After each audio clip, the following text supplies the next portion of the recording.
Baca lagi. Kawan-kawan baca dimanapun Anda berada.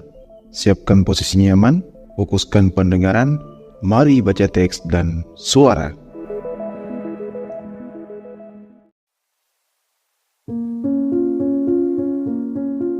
Audio teks by El Baca, berdasarkan buku Theory of the Earth, karya James Hutton. Sekarang mari kita lanjut ke bagian 4, metodologi observasi dan bukti geologis, tempat kita melihat bagaimana Hutton bekerja bukan di menara akademik, melainkan di lapangan, di antara bebatuan, sungai, dan lembah yang diam namun penuh cerita. Bagian 4, metodologi observasi dan bukti geologis dalam Theory of the Earth. Pendekatan ilmiah Hutton. James Hutton dikenal bukan hanya karena teorinya yang besar, tetapi juga karena metodologi ilmiahnya yang mendahului zamannya. Ia memperlakukan bumi sebagaimana seorang dokter memperlakukan tubuh manusia. Mengamati gejala, menelusuri penyebab, dan mencari hukum umum yang mengatur proses kehidupan. Hutton tidak sekadar berteori dari balik meja. Ia menelusuri lembah, tebing pantai, dan lapisan sedimen di berbagai wilayah Skotlandia, melakukan apa yang kini kita kenal sebagai field geology atau geologi lapangan. Metodenya bisa diringkas dalam 3 langkah utama. 1. Observasi langsung terhadap struktur batuan dan lanskap. 2. Analisis hubungan antar lapisan dan proses fisik yang mungkin menyebabkannya. 3. Ekstrapolasi rasional dari proses yang terjadi sekarang untuk menjelaskan masa lalu, dasar dari prinsip uniformitarianisme. Prinsip empirisme lapangan.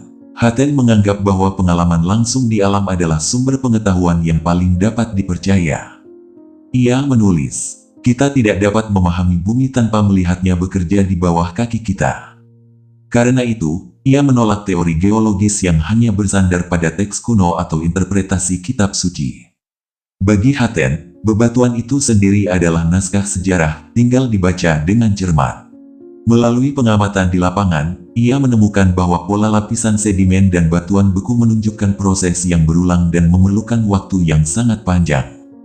Ia menyadari bahwa tidak ada proses instan yang dapat menciptakan struktur sebesar itu tanpa waktu geologis yang luas. Lokasi-lokasi pengamatan kunci. Beberapa lokasi lapangan menjadi fondasi empiris bagi teori Hutton, di antaranya 1. Salisbury Cracks, Edinburgh. Di sini, Hutton menemukan intrusi batuan beku dolerite yang menembus lapisan sedimen.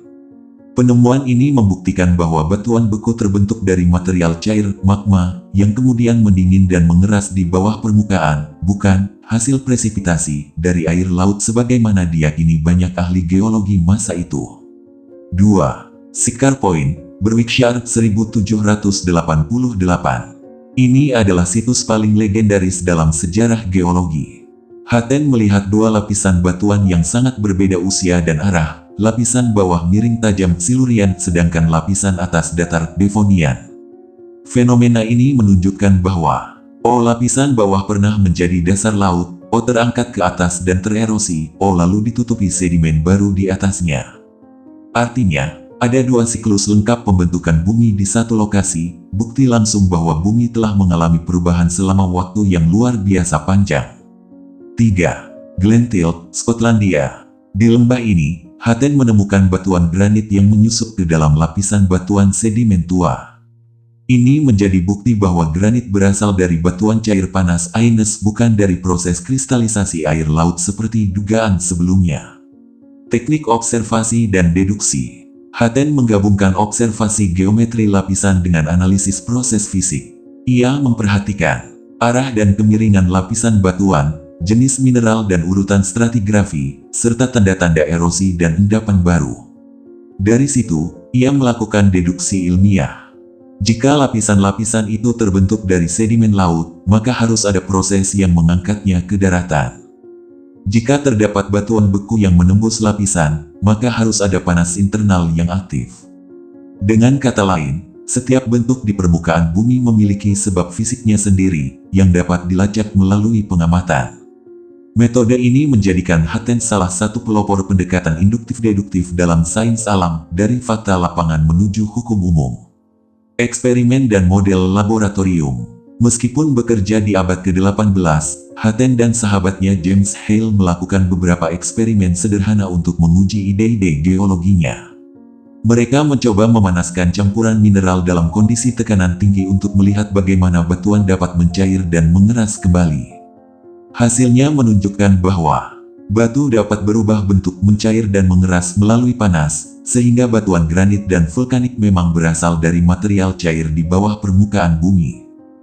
Eksperimen ini memperkuat hipotesis Hatten bahwa bumi memiliki siklus panas internal yang berperan dalam pembentukan dan penghancuran kerak. Prinsip konsistensi dan replikasi. Hatten tidak puas dengan satu lokasi atau satu pengamatan. Ia memastikan bahwa setiap teori yang diajukan harus berlaku secara universal, bukan hanya di Skotlandia, tetapi di seluruh bumi. Ia menulis bahwa, bila suatu proses dapat diamati di sini dan sekarang, maka ia berlaku pula di tempat lain dan pada masa lalu. Prinsip ini menjadikan metodenya replikatif dan konsisten, ciri khas dari metodologi ilmiah modern. Keterbatasan dan keberanian. Perlu diingat, Hatten bekerja tanpa bantuan peralatan modern, tanpa mikroskop petrografi, tanpa penanggalan radiometrik, tanpa konsep lempeng tektonik. Namun dengan pengamatan tajam dan logika rasional, ia sampai pada kesimpulan yang hari ini terbukti benar secara ilmiah. Keberaniannya terletak pada keyakinan bahwa alam dapat dijelaskan melalui hukum yang sama dimanapun dan kapanpun, dan bahwa waktu geologis yang panjang adalah kunci untuk memahami sejarah bumi. Implikasi metodologis terhadap ilmu pengetahuan modern. Metode observasi Hatten menjadi fondasi metodologi geologi kontemporer, melahirkan prinsip-prinsip berikut. 1. Aktualisme proses sekarang menjelaskan masa lalu. 2. Stratigrafi ilmiah, lapisan bumi dapat dijadikan kronologi alami sejarah geologis.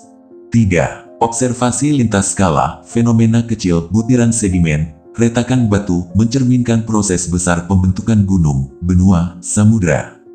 4. Integrasi empiris dan teoritis, teori harus berakar pada data lapangan, bukan pada asumsi metafisik. Evaluasi akademik, perbandingan aspek dan karakteristik dalam metodologi Hatten. Jenis metode, observasi empiris dan analisis rasional. Objek kajian, struktur lapisan, proses erosi, sedimentasi, dan intrusi batuan. Pendekatan ilmiah, induktif-deduktif, dari data menuju hukum umum. Bukti empiris utama, Siccar Point, Salisbury Cracks, Glentil. Hasil utama, bukti nyata siklus geologis dan panas internal bumi. Keterbatasan, tidak ada data kuantitatif atau konsep waktu absolut. Dan terakhir, kontribusi, melahirkan metodologi observasi geologi modern. Dengan demikian, Theory of the Earth bukan hanya teori, melainkan metode ilmiah yang hidup di lapangan. Hatten memandang bumi sebagai laboratorium alam terbesar, dan bebatuan sebagai hasil eksperimennya.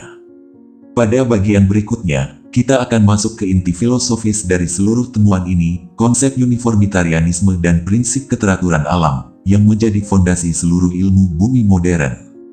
Bagian 5 konsep uniformitarianisme dan prinsip keteraturan alam.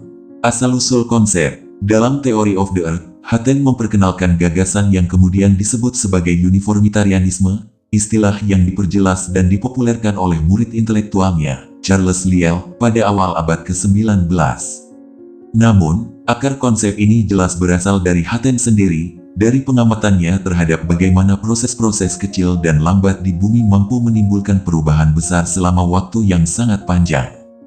Uniformitarianisme, secara sederhana, menyatakan bahwa proses alam yang bekerja pada masa kini, dengan hukum-hukum fisika dan kimia yang sama, telah bekerja pula di masa lampau. Artinya, bumi tidak dibentuk oleh peristiwa luar biasa atau bencana tunggal, seperti banjir besar atau letusan universal, melainkan oleh proses rutin dan berulang, erosi, sedimentasi, pembekuan magma, dan pergerakan kerak yang berlangsung tanpa henti. Melawan pandangan katastrofisme. Pada masa Hatten, mayoritas ilmuwan masih menganut katastrofisme, pandangan yang berakar pada tafsir religius, bahwa bentuk bumi terbentuk akibat serangkaian bencana besar, seperti banjir global, gempa raksasa, atau api surgawi. Katastrofisme mengandaikan bumi muda dan perubahan yang tiba-tiba. Hatten justru menentangnya dengan tenang. Ia berkata bahwa tidak perlu mencari bencana besar untuk menjelaskan pegunungan, lembah, atau lembah sungai karena semuanya dapat dijelaskan melalui proses yang masih berlangsung sekarang, hanya saja dalam rentang waktu yang hampir tak terbayangkan panjangnya. Dengan demikian, Hatten menggeser paradigma ilmu bumi dari peristiwa luar biasa menuju hukum keteraturan alam. Prinsip uniformitarianisme dalam kalimat Hatten. Kalimat Hatten yang paling terkenal merangkum seluruh pemikirannya. Kita tidak menemukan tanda-tanda permulaan, dan tidak pula prospek akan suatu akhir. Ungkapan ini tidak hanya puitis, tetapi juga filosofis dan ilmiah. Ia menegaskan bahwa bumi bekerja dalam siklus abadi, bukan dari penciptaan tunggal menuju kehancuran, tetapi dari pembentukan menuju kehancuran, lalu kembali ke pembentukan, secara terus-menerus. Dalam pandangan Hatten, gunung lahir dari dalam bumi oleh tekanan dan panas, gunung itu terkikis oleh air dan angin, endapan hasil erosi membentuk dasar laut baru, lapisan itu lalu terangkat kembali menjadi daratan. Siklus tanpa akhir inilah yang menjadi mesin waktu bumi. Uniformitarianisme sebagai prinsip filsafat alam. Lebih dari sekadar teori geologi, uniformitarianisme adalah pandangan filosofis tentang keteraturan alam. Hatten percaya bahwa alam diatur oleh hukum yang tetap, rasional, dan dapat dipahami. Tidak ada keajaiban di luar hukum alam. Jika manusia mau memperhatikan dengan sabar, maka proses alam akan menjelaskan dirinya sendiri. Prinsip ini menandai pergeseran besar dalam epistemologi ilmu alam. Dari kausa finalis penjelasan berdasarkan tujuan ilahi, menuju kausa efisiens penjelasan berdasarkan sebab-sebab fisik yang dapat diamati. Dari pandangan teologis tentang penciptaan, menuju pandangan ilmiah tentang proses. Dengan kata lain, Hatten menjadikan bumi bukan sebagai hasil ciptaan statis, melainkan sistem dinamis yang terus memperbaharui dirinya. Uniformitarianisme dan waktu geologis. Uniformitarianisme tidak dapat dipisahkan dari gagasan waktu yang luas, deep time. Karena jika proses-proses alam berjalan lambat, maka usia bumi haruslah sangat tua, jauh melampaui usia yang diperkirakan oleh perhitungan teologis kala itu, sekitar 6.000 tahun menurut Usir kronologi. Hatten memperkirakan bahwa proses pembentukan satu lapisan sedimen bisa memerlukan jutaan tahun. Ketika hal ini disampaikan, banyak ilmuwan terkejut, bahkan sebagian menolak, karena ide tentang waktu tak berhingga terasa mengganggu tatanan religius. Namun, Hatten tidak gentar. Ia percaya bahwa hukum alam lebih jujur daripada teks manapun. Dalam pandangannya, waktu adalah instrumen utama penciptaan alam itu sendiri. Contoh konkret prinsip uniformitarianisme. Untuk memperjelas prinsipnya, Hatten sering menggunakan analogi dan contoh lapangan. Sungai yang perlahan mengikis batuan dan membawa sedimen ke laut. Gelombang laut yang mengikis tebing pantai butir demi butir. Gunung api yang membentuk batuan baru dari material cair di dalam bumi. Semua proses ini tampak kecil dan lambat dalam skala kehidupan manusia. Namun dalam waktu ribuan atau jutaan tahun, mereka membentuk wajah bumi itu sendiri. Dalam istilah modern, kita menyebutnya proses geologis aktif. Hattenlah yang pertama kali menyadari keterkaitan antara waktu, proses, dan bentuk permukaan bumi. Prinsip keseragaman hukum alam. Uniformitarianisme mengandung dua lapisan makna ilmiah. Uniformity of process, proses-proses geologis sekarang sama dengan proses masa lalu. Uniformity of law, hukum fisika dan kimia yang mengatur alam tidak berubah sepanjang waktu. Prinsip ini menjadikan ilmu bumi prediktif dan rasional. Jika kita tahu bagaimana bumi bekerja hari ini, kita dapat memahami masa lalu dan memperkirakan masa depan. Inilah yang menjadi dasar bagi geologi modern, paleontologi, hingga iklim purba paleoklimatologi. Uniformitarianisme dalam konteks modern. Menariknya, prinsip Hatten ini masih hidup bahkan di era industri dan eksplorasi tambang sekarang, kawan. Ketika kita mempelajari struktur batuan laterit nikel, pola pelapukan ultrabasa, atau jejak rekristalisasi mineral, kita sebenarnya masih bekerja di bawah prinsip Hattenian. Bahwa proses yang kita lihat hari ini, pelapukan, sedimentasi, kristalisasi, adalah kunci untuk memahami apa yang terjadi jutaan tahun lalu di kerak bumi. Dengan demikian, pekerja tambang, ahli geoteknik, atau peneliti mineral semuanya, tanpa sadar, adalah penerus metode berpikir Hattenian, membaca sejarah bumi lewat proses yang masih hidup di hadapan kita. Evaluasi akademik, perbandingan aspek dan deskripsi akademik. Nama konsep, uniformitarianisme. Inti prinsip, proses alam bersifat konstan sepanjang waktu. Lawan utama, katastrofisme. Implikasi ilmiah, membuka gagasan waktu geologis deep time. Landasan filsafat, hukum alam bersifat tetap dan rasional. Bukti empiris, erosi sungai, sedimentasi laut, formasi batuan beku. Relevansi modern, masih menjadi dasar analisis geologi, vulkanologi, dan tambang. Dan nilai epistemologis, alam sebagai sistem tertutup yang dapat dijelaskan tanpa keajaiban.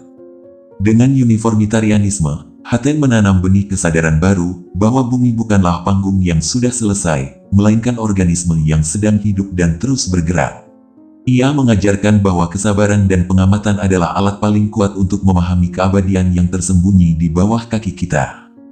Pada bagian berikutnya, kawan, kita akan melihat bagaimana teori Hatten berinteraksi dengan pandangan sesamanya, baik yang menentang maupun yang melanjutkan. Di sanalah tampak jelas bagaimana ide ini menjadi jembatan menuju revolusi ilmiah abad ke-19. Kawan, sekarang kita akan memasuki bagian yang paling dinamis dari perjalanan ilmiah James Hatten, masa ketika ide-idenya diuji, diperdebatkan, bahkan ditentang oleh dunia ilmiah yang masih berpegang pada pandangan klasik dan religius. Mari kita buka dengan lembut, lalu mengalir menuju ketegangan intelektual yang menandai lahirnya geologi modern. Bagian 6, perdebatan dan perbandingan dengan pemikiran sezaman. Latar zaman, ketika geologi masih muda. Akhir abad ke-18 adalah masa transisi yang unik. Sains baru saja mulai lepas dari bayangan teologi, namun belum sepenuhnya berdiri sendiri. Filsafat alam masih dicampur dengan pandangan keagamaan, dan kebanyakan ilmuwan percaya bahwa bumi diciptakan hanya beberapa ribu tahun yang lalu. Dalam atmosfer intelektual semacam ini, gagasan Hatten terdengar revolusioner sekaligus mengganggu. Bayangkan, kawan, seorang ilmuwan yang berkata bahwa bumi tidak memiliki permulaan yang dapat dikenali, bahwa gunung-gunung terbentuk perlahan selama jutaan tahun, dan bahwa hukum alam tidak memerlukan intervensi ilahi. Bagi sebagian orang, itu bukan sekadar teori ilmiah, tetapi serangan terhadap tatanan moral dan keagamaan yang telah lama mengakar. Penentang awal, katastrofisme dan natural teologi. Salah satu arus besar yang menentang pemikiran Hatten adalah katastrofisme, yang dipegang oleh ilmuwan seperti Georges Cuvier di Prancis. Cuvier mengamati fosil-fosil hewan yang telah punah dan berkesimpulan bahwa sejarah bumi diwarnai oleh serangkaian bencana besar yang memusnahkan kehidupan, kemudian diikuti oleh penciptaan baru. Cuvier menolak gagasan waktu tak terbatas Hatten. Ia menganggap setiap lapisan bumi adalah rekaman bencana, bukan proses yang berkesinambungan.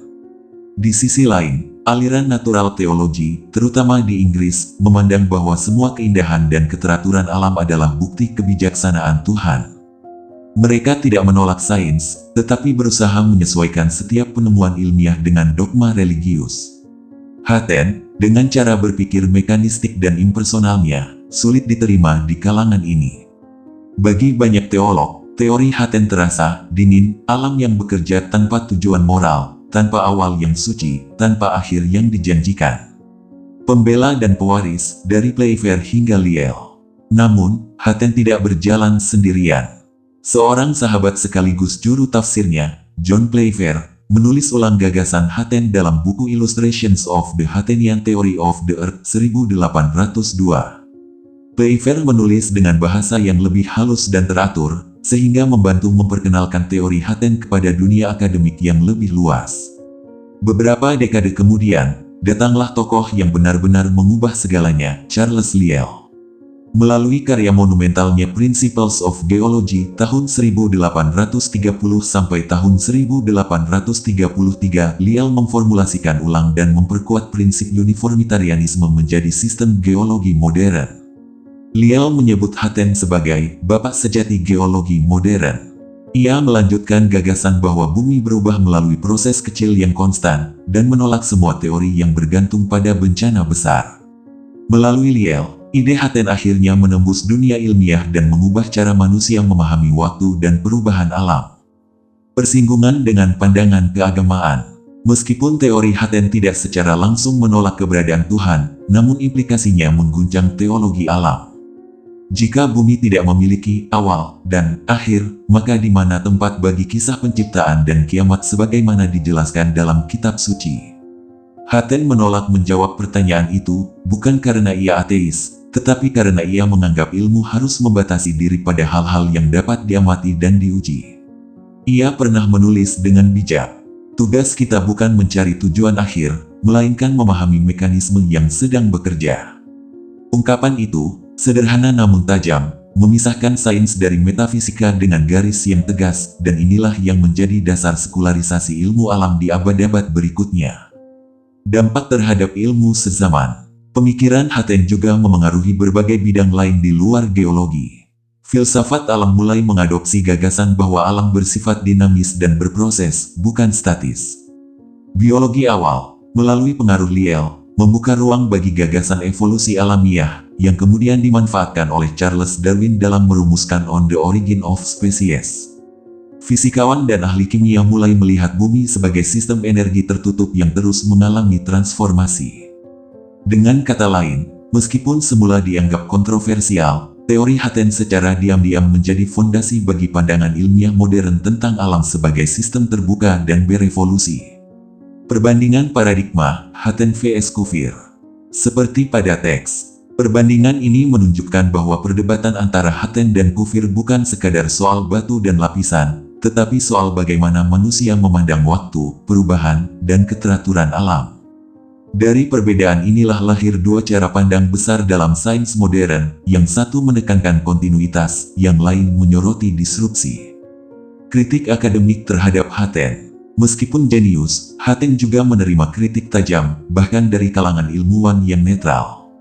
Bahasanya yang berat, berbelit, dan tidak sistematis membuat banyak pembaca kesulitan memahami maksudnya. Tulisan Theory of the Earth sering kali lebih menyerupai meditasi filosofis daripada laporan ilmiah. Selain itu, ia tidak menyertakan data kuantitatif atau model matematis yang dapat menguji teorinya. Akibatnya, butuh waktu hampir setengah abad sebelum ide-idenya benar-benar diterima. Namun, justru disitulah letak keagungannya, ia menulis bukan untuk zamannya, melainkan untuk masa depan. Pengaruh pada perubahan paradigma ilmiah. Thomas Kuhn, dalam konsep modernnya tentang pergeseran paradigma, mungkin akan menyebut karya Haten sebagai anomali kreatif, suatu gagasan yang terlalu maju hingga mengubah seluruh kerangka berpikir ilmiah.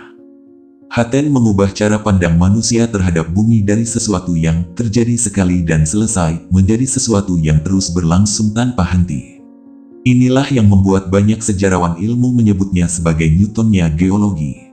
Jika Newton menemukan hukum keteraturan langit, maka Haten menemukan hukum keteraturan bumi. Refleksi historis. Hari ini, 2 abad setelah Haten berjalan di tebing Sycamore Point, perdebatan antara kontinuitas dan bencana masih hidup, terutama dalam konteks perubahan iklim dan aktivitas geologis modern. Sebagian fenomena memang bersifat katastrofik, letusan supervulkan, tumbukan asteroid, namun dasar pemahaman kita tetap Hatenian. Bahwa di balik setiap bencana, ada hukum yang tetap bekerja dengan teratur. Dan di balik setiap gunung yang runtuh atau mineral yang terendap, ada jejak dari proses panjang yang sabar dan berulang, sama seperti kerja alam, dan sama seperti kerja manusia yang tekun di laboratorium maupun di tambang. Evaluasi akademik singkat, seperti pada teks. Dengan demikian, perdebatan di sekitar Haten bukan sekadar tentang bebatuan, melainkan tentang cara manusia memahami dirinya di dalam waktu. Di satu sisi, ada keinginan untuk mencari kepastian dan akhir, di sisi lain, ada keberanian untuk menerima bahwa kehidupan, seperti bumi, adalah siklus tanpa batas, tanpa permulaan, dan tanpa akhir yang pasti. Pada bagian berikutnya, kawan, kita akan melangkah ke bab 7, pengaruh terhadap ilmu pengetahuan modern, di mana gagasan Haten berkembang menjadi jantung bagi seluruh pemikiran ilmiah tentang bumi, evolusi, dan waktu.